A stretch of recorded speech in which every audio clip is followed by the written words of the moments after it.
ছোট মাছ আর আলু দিয়ে একটা মজার জিনিস রান্না করব, দেখতে থাকুন। লবণ,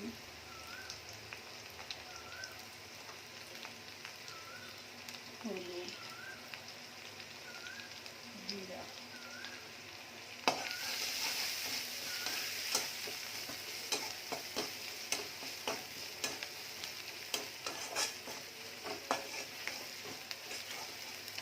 পেঁয়াজ ঝালটা ভেজে গিয়েছে। এবার এই যে ছোটো মাছগুলো দিয়ে দেবো। বাড়ির পুকুরের ছোটো মাছ, বেলে মাছ, টাকি মাছ একসঙ্গে।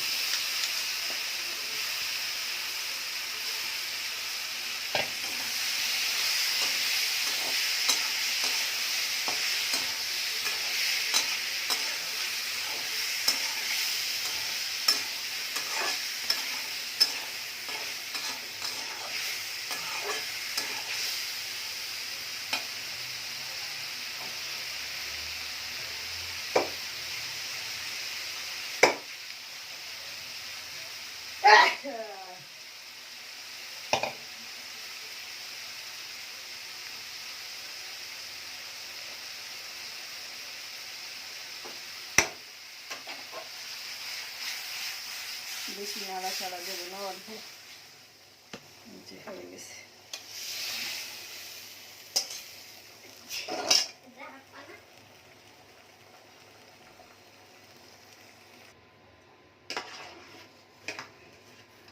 এই যে আলুগুলা গরম পানিতে ভাপ দিয়ে নিয়েছি, সে একটু হালকা ফুটে নিয়েছি পানি।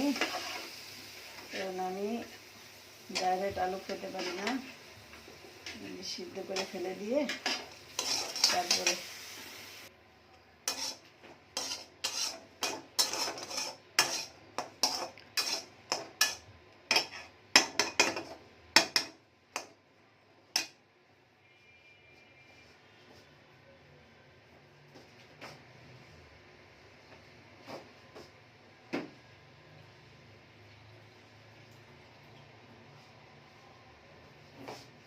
এখন ঝোল দেবো তরকারিতে।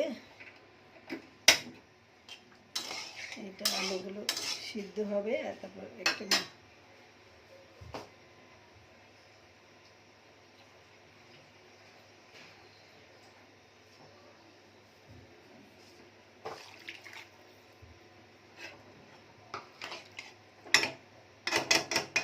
আলুগুলো সিদ্ধ, আলুটা সিদ্ধ হোক। চলেন আমরা একটা জিনিস নিয়ে আসি। এই যে আমার সেই জিনিস, এই যে এটা দিয়ে ছোট মাছ রান্না হবে। দেখুন তো কি চেনেন কিনা। এই জিনিসটা দিয়ে ছোট মাছ রান্না করব। একটু জালি জালি দেখে নেব, পাতা জালি পাতা দেখে নেব।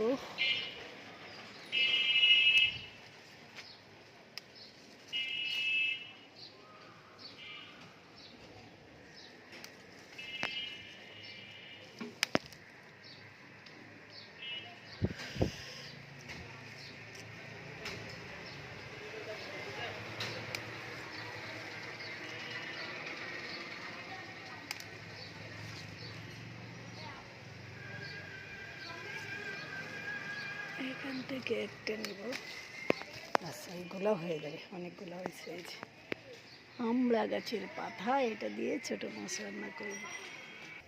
এই যে পাতাগুলো এখন ধুয়ে নেব, নিয়ে তারপরে এই যে আলুটা সিদ্ধ হয়ে গিয়েছে। এখন এই যে আলু সিদ্ধ হয়ে গেছে, মাছগুলো দিয়ে দেবো।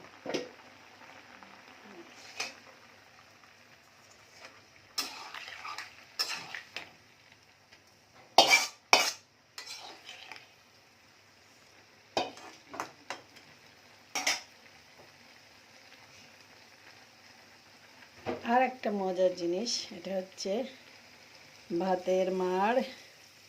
একটু ঝোলটা ঘন হবে, এই জন্য এটা দিয়ে দিলাম। গরম গরম ভাতের মাড়টা দিয়ে দিলাম। এখন টক পাতাগুলো দিয়ে দেব।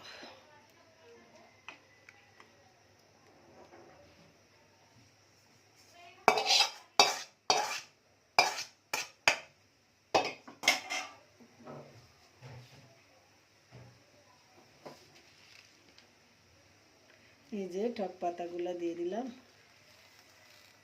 টক টক লাগবে। মানুষ ধনে পাতা দেয়, আমি আমড়ার পাতা দিলাম।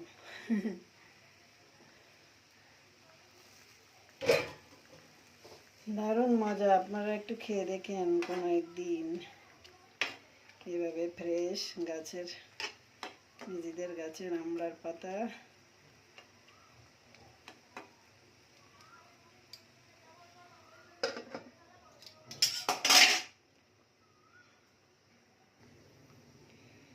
দেখি কি অবস্থা হয়েছে। এই যে দারুণই হবে, সমস্যা না, চেখে দেখি।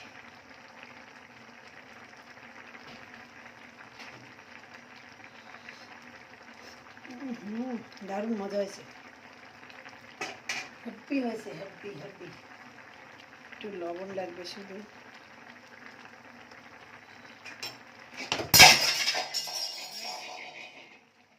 হেভি হয়েছে, আলহামদুলিল্লাহ।